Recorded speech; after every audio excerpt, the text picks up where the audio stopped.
रक्षाबंधन पर कौन करेगा भाई की रक्षा?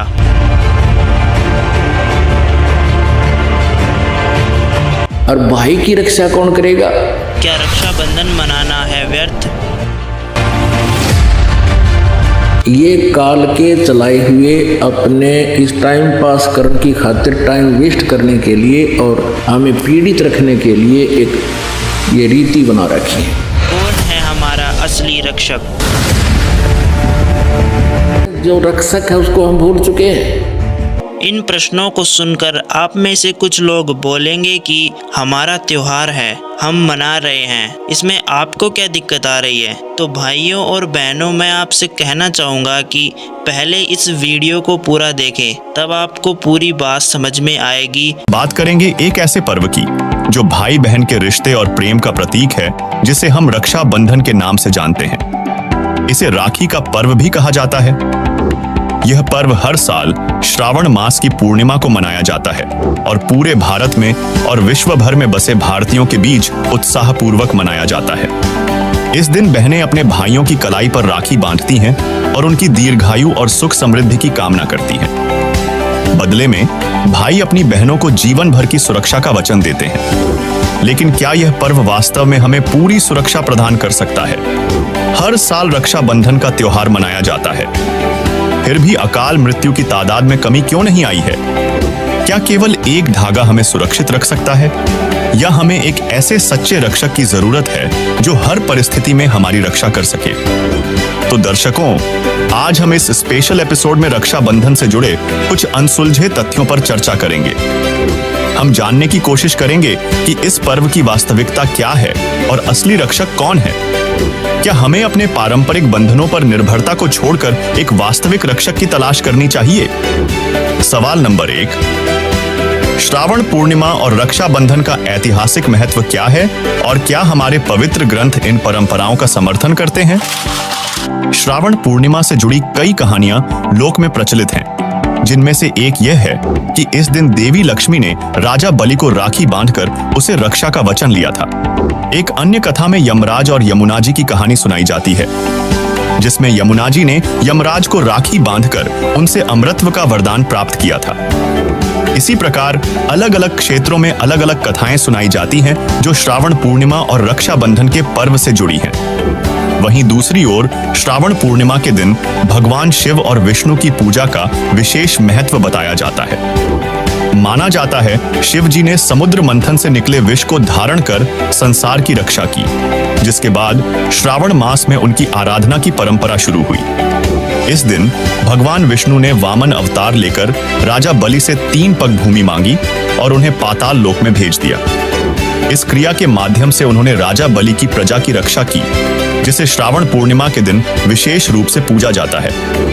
हालांकि जब हम शास्त्रों में इन कथाओं के समर्थन को ढूंढते हैं तो हमें इनका कोई प्रमाण नहीं मिलता।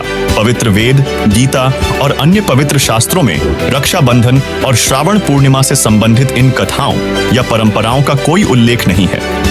लोक कथाएं व लोक परंपराएं भले ही पीढ़ी दर पीढ़ी चली आ रही हों, लेकिन इनका शास्त्रों द्वारा समर्थन न होने के कारण ये धार्मिक और आध्यात्मिक दृष्टिकोण से सही नहीं मानी जा सकती। हिंदू धर्म शास्त्रों के अनुसार व्रत रखना, राखी बांधना शास्त्र विरुद्ध है, जिसे मनमाना आचरण बताया गया, इसीलिए इन्हें मनाने से कोई लाभ नहीं। अपितु काल ब्रह्म ने मनुष्य को सतभक्ति से दूर रखने के लिए ये आडंबर बनवाए हैं। सवाल नंबर 2, बदलते समय के साथ रक्षाबंधन जैसे पर्व का वास्तविक महत्व और मूल भावना कैसे बदलती जा रही है? क्या यह पर्व अब केवल एक औपचारिकता बनकर रह गया है, या इसकी प्रासंगिकता सच में समाप्त हो रही है? बदलते समय के साथ रक्षाबंधन जैसे पर्व का वास्तविक महत्व और मूल भावना धीरे धीरे कम होती जा रही है। आज यह पर्व अधिकतर औपचारिकता, उपहारों और दिखावे तक सीमित हो गया है। भाई बहन के रिश्ते की सुरक्षा और विश्वास का प्रतीक होने के बावजूद इसकी गहरी भावना कहीं खोती नजर आती है। असल में बाहरी रस्मों से अधिक हमें आध्यात्मिक सुरक्षा की आवश्यकता है, जो न केवल त्योहारों पर बल्कि हर समय हमारी रक्षा कर सके। यह केवल दिखावे तक सीमित नहीं होना चाहिए, बल्कि हमें उस सच्चे रक्षक की ओर बढ़ना चाहिए जो हर परिस्थिति में, हर संकट से हमारी रक्षा कर सके। इस दिन बहन अपने भाई की कलाई पर राखी बांधती है और उसकी सुरक्षा की कामना करती है। भाई भी अपनी बहन को सुरक्षा का आश्वासन देता है। लेकिन क्या वास्तव में किसी धागे की आवश्यकता है ताकि भाई अपनी बहन की रक्षा कर सके? अगर ऐसा होता तो जिन बहनों के भाई नहीं होते वे सुरक्षित नहीं होती। और क्या रक्षा के सूत्र की यह परंपरा शुरू होने से पहले बहनों की रक्षा और भाई की दीर्घायु नहीं होती थी? अगर बहन को किसी आपातकालीन विपत्ति का सामना करना पड़े या मृत्यु का समय आ जाए तो क्या भाई वास्तव में अपनी बहन को बचा पाएगा? इन सभी सवालों का जवाब एक ही है, नहीं। तो क्या हमारे धार्मिक शास्त्रों में ऐसे किसी वास्तविक रक्षक का उल्लेख नहीं किया गया है जो मानव को हर स्थिति में बचा सकता है?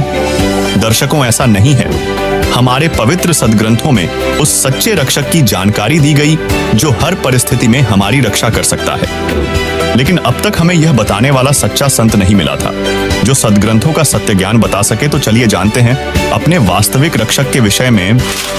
रक्षाबंधन का त्योहार मनाते हैं। ये क्या तुक हुआ कि बहन भाई को रक्षा इसलिए बांधने जाती है कि उसकी रक्षा करेगा भाई। भाई की रक्षा कौन करेगा? एक बहन कह रही थी कि मैं रक्षाबंधन के दिन गई अपने भाई को बांधने के लिए रक्षा सूत्र इंतजार कर रही थी। पता लग गया कि कहीं कामवश गए हैं, मोटरसाइकिल पर गए हैं। कुछ देर के बाद पता चला कि उसकी मृत्यु होगी, उसका शव लेकर आ रहे हैं। जिस भाई से मैं अपनी रक्षा के लिए गई थी उसकी रक्षा भी नहीं हो पाई, वो अपने नहीं कर सका। तब उसने ज्ञान हुआ। तब वो कहती है कि सचमुच हम कति भूल में थे। अपने भाई को भी कहा, बेटा भाई आ जा, तू भी भगवान का राखी बांध और मैं भी बांधू, यानी नाम लो और ये रक्षा सूत्र आपका सदा साथ देगा, भाई का भी बहन का भी। और बेमतलब बातें कर रखी। उस रक्षाबंधन के दिन किसी का भाई नहीं है तो रोती है कोने में बैठकर वो बहन।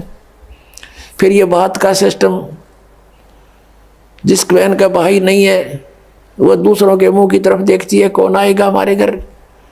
तो पुण्यात्माओं, ये बेमतलब की बकवाद, ये जग की रीत से हमने वापस हटना है और अपने जीवन को नए सिरे से सेट करना होगा।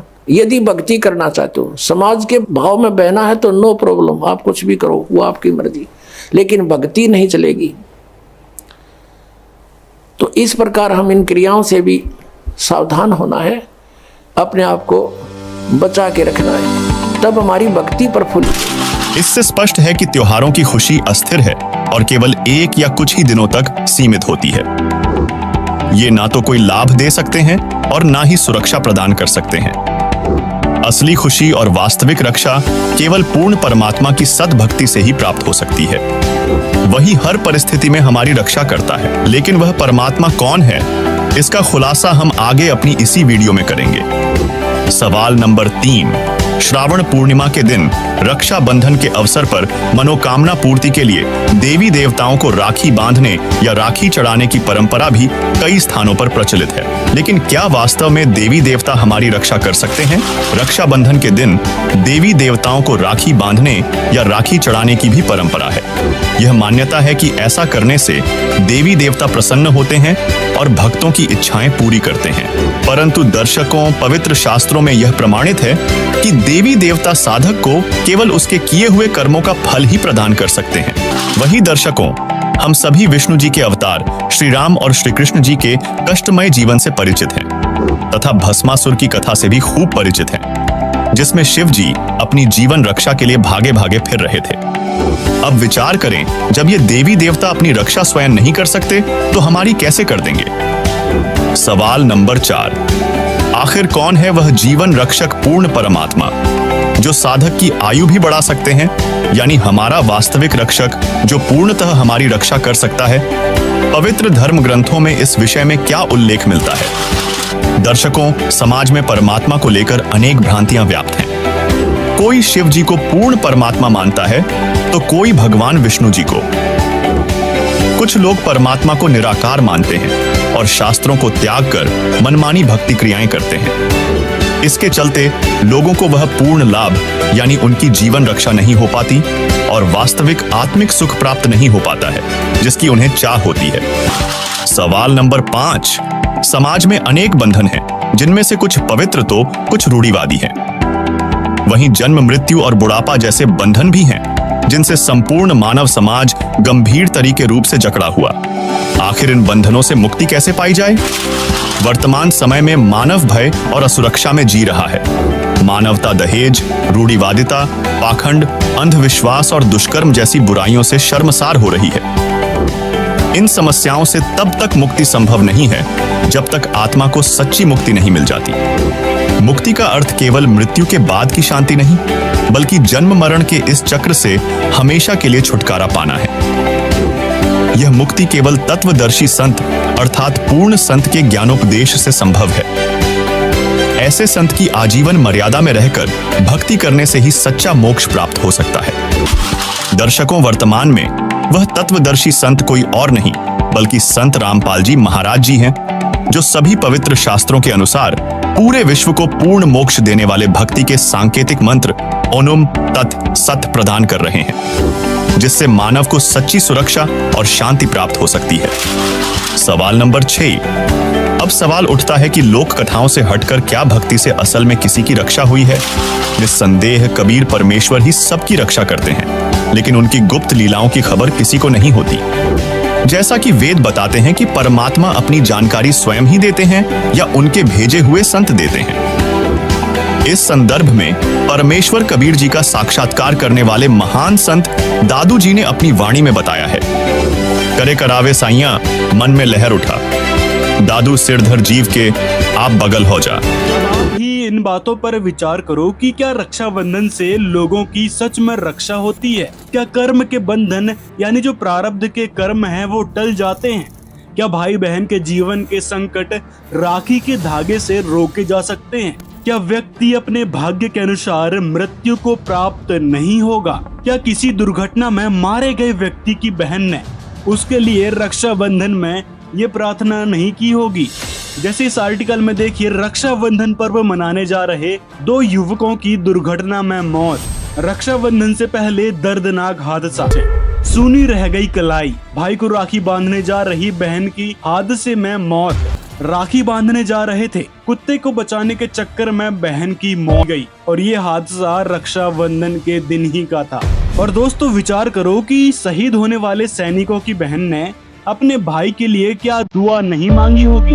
ऐसे ऐसे ढेरों खबरें आपको देखने को मिल जाएंगी। तो कहने का मतलब है कि भाई खुद अपनी रक्षा नहीं कर सकता तो बहन की कहां से कर देगा। पुरानी कथाएं जो भी प्रचलित हैं वह उनके तक ही सीमित हैं। ऐसे एक दिन रक्षाबंधन बांध कर और ड्रामा करने से कोई फायदा नहीं है। इससे तो बेहतर है कि हमको चाहिए परमात्मा की सद्भक्ति करें, उन यथार्थ मंत्रों का जाप करें और उन मंत्रों के जाप से वह परमात्मा हमारी ही नहीं हमारे परिवार की भी रक्षा करेगा। सभी दुखों को दूर करने में वह परमात्मा ही सक्षम है, ना कि भाई अपनी बहन के दुखों को दूर कर सकता है, ना ही बहन की प्रार्थना अपने भाई के दुखों को समस्याओं को दूर कर सकती है। इस एक दिन रक्षाबंधन के नाम पर आडंबर कर देने से, बहन भाई को मिठाई खिला देने से और कुछ चंद रुपए एक दूसरे को दे देने से क्या उसकी साल भर रक्षा या मदद हो सकती है? इस पर आप ही विचार कर सकते हैं।